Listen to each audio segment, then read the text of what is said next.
Bismillahirrahmanirrahim. Assalamualaikum warahmatullahi wabarakatuh.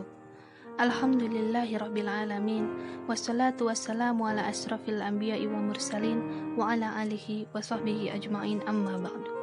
Teman-teman sekalian, salah satu hal yang paling dirisaukan oleh Rasulullah SAW adalah ketika umat Islam sudah terjebak ke dalam cinta berlebih-lebihan kepada dunia. Dalam kamus Islam, kondisi ini dikenal dengan istilah hubud dunya. Hubud dunya adalah sumber kehancuran umat. Penyakit ini sangat berbahaya karena dapat melemahkan dan menggerus keimanan seseorang kepada Allah. Dalam prinsip akidah mukmin, dunia ini bukanlah tujuan, melainkan hanya alat untuk mencapai kebahagiaan di akhirat kelak. Ketika seseorang menjadikan dunia sebagai tujuan, maka cintanya kepada dunia akan melebihi cintanya kepada Allah. Ia akan lalai mengingat Allah, dan sebagai konsekuensinya, ia akan mudah tergelincir ke dalam pusaran dosa. Hal ini pun dapat dianalogikan sebagaimana semut dan setetes madu. Setetes madu jatuh di atas tanah. Datanglah seekor semut kecil.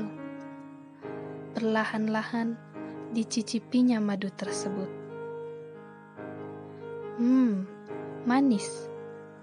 Lalu ia beranjak hendak pergi. Namun, rasa manis madu sudah terlanjur memikat hatinya. Ia pun kembali untuk mencicipinya lagi. Sedikit saja.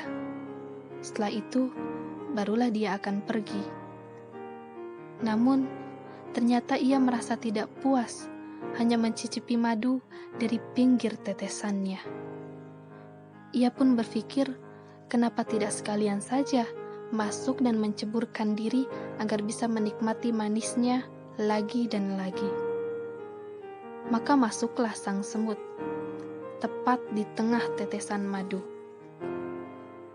Dan ternyata badan mungilnya malah tenggelam penuh dengan madu.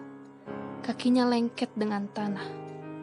Dan tentu saja ia tak bisa bergerak. Malang nian nasibnya.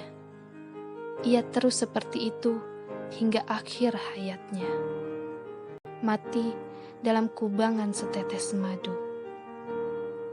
Demikianlah analogi sederhana tentang dunia dan pencinta dunia. Sebagaimana diperumpamakan dalam sebuah pepatah Arab, tidaklah kenikmatan dunia berarti apa-apa, melainkan bagai setetes besar madu. Maka siapa yang hanya mencicipinya sedikit, ia akan selamat. Namun siapa yang menceburkan diri ke dalamnya, ia akan binasa. Beberapa permisalan dari fenomena tadi dapat kita dapati dalam Al-Quran, sebuah kisah tentang seorang raja pada masa Nabi Musa alaihissalam, yaitu Fir'aun. Fir'aun adalah seorang raja yang kaya raya. Ia angkuh dan menyatakan dirinya adalah Tuhan. Maka Allah menyengsarakan Fir'aun yang sombong dengan menenggelamkannya di Laut Merah. Kemudian kita tahu pula ada kisah Korun. Korun mempunyai harta yang berlimpah ruah. Kemudian dengan hartanya ia berlaku sombong dan membanggakan diri. Maka Allah menenggelamkan Korun bersama hartanya ke dasar bumi. Dari cerita semut, Fir'aun dan Korun dapat diambil kesimpulan bahwasannya barang siapa yang menceburkan dirinya dalam manisnya kehidupan dunia, maka Allah akan membinasakannya. Mencintai dunia adalah suatu perkara yang membuat kita lalai akan kebesaran Allah Subhanahu wa Ta'ala.